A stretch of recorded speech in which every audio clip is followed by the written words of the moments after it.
Mental, art et télépathie au XXe siècle. Donc c'est une proposition un petit peu inattendue pour relire l'aventure de l'art au XXe siècle, et en particulier les grandes ruptures qui ont accompagné justement les propositions de ces artistes, de l'abstraction jusqu'à l'art conceptuel. De quoi s'agit-il en fait? De faire rencontrer effectivement deux termes qu'on n'a pas trop l'habitude de vouloir dans l'histoire de l'art faire se retrouver. La télépathie, pourquoi?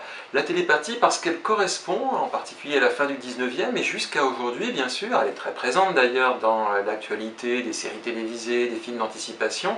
La télépathie, c'est l'idée de pouvoir transmettre directement d'esprit à esprit les émotions, les états émotionnels, les pensées, les concepts.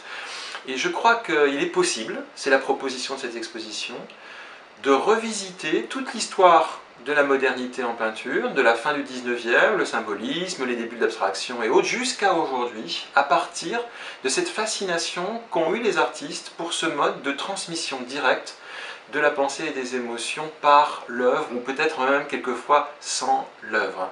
Donc c'est une manière aussi de raconter un épisode en quelque sorte de l'aventure de la dématérialisation de l'œuvre d'art au XXe siècle. Causa Mental, c'est un titre que j'emprunte à Léonard de Vinci. Il parlait de la peinture comme chose mentale. Pourquoi? C'est le projet de l'œuvre et non pas la réalisation physique qui importe. Eh bien c'est peut-être aussi ça, cette aventure de l'art du XXe.